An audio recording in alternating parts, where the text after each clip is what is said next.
2 বছর আগে আমি ঘোষণা দিয়ে রেখেছিলাম আমার 40তম জন্মদিনে আমি নতুন করে জন্মগ্রহণ করব, নতুন জীবন শুরু করব, নতুন করে বাঁচব।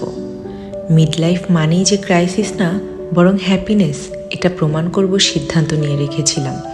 এবং সত্যি সত্যি 40 হতে হতে আমার নিজের সম্পর্কে কিছু যুগান্তকারী রিয়েলাইজেশন হয়েছে।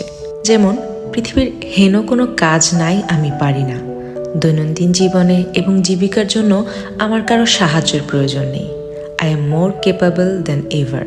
মাটি কাটা থেকে প্লেন চালানো পারবো না এমন কিচ্ছু নেই। I look more younger and beautiful than before, কারণ আমি নিজেকে প্রেজেন্ট করার বেস্ট ওয়েটা জানি। আমি জানি কনফিডেন্স, এক্সপিরিয়েন্স, উইজডমের থেকে এক্সপেন্সিভ কোনো বিউটি প্রোডাক্ট নেই। কনফিডেন্সের সাথে ছেঁড়া কাপড় ক্যারি করতে পারলে ওইটাই মনীষ মালহোত্রা মনে হয়। আমার আধা বয়সীদের থেকেও আমি বেশি ইফেক্টিভ, এফিশিয়েন্ট। কারণ কাজ করতে শুধু শারীরিক শক্তি থাকলেই হয় না, টেকনিক জানতে হয়, প্রচণ্ড ইচ্ছা থাকতে হয়। আমাদের মন আমাদের শরীরের পাওয়ার হাউস। এমনকি ওয়েট লিফটিংয়েও অর্ধেক ওজন শরীর আর বাকি মন দিয়েই তুলতে হয়। I know the art of saying no. জীবনে না বলাটা শিখতে পারা যে কতটা জরুরি আর উপকারী সেটা 40 এসে দারুণভাবে উপলব্ধি করছি। জীবন থেকে অর্ধেক ঝামেলা কমে গেছে।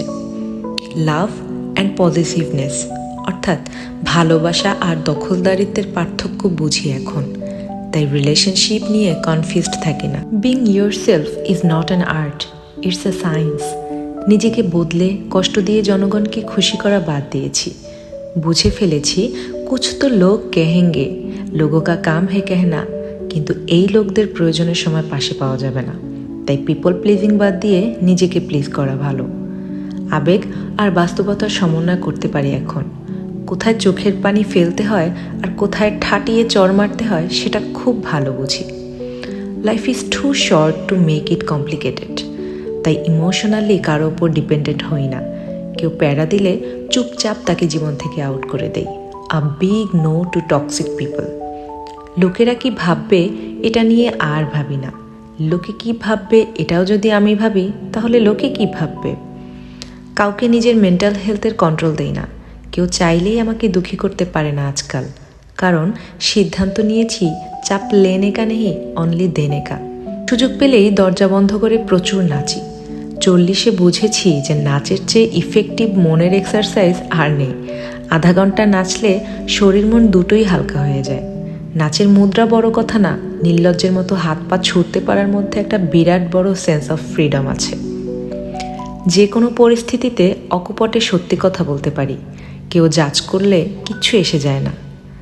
জীবনকে এখন 100 ভাগ উপভোগ করতে পারি।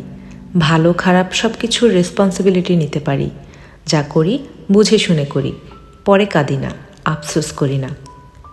পৃথিবীর কোনো কিছুতেই কোনো বিকার নেই এখন আর। কোনো কিছু নিয়ে উদ্বিগ্ন হই না, ভয় পাই না। আল্লাহ যা করেন মঙ্গলের জন্য করেন নীতিতে বিশ্বাস করি। অতীত নিয়ে কখনোই দুঃখ করি না, বরং I am thankful to all the struggles I had to face, because this me is the product of everything I have gone through. To be very honest, আমি আমার জীবনের বেস্ট মোমেন্টস কাটাচ্ছি এখন। নিজেকে এত হালকা নির্ভার মনে হয়। I am really enjoying the best version of me. এই আমাকে মানুষ ভালোবাসুক না বাসুক, আমি নিজেই আমার 40-এর আমির প্রেমে পড়ি সকাল বিকাল।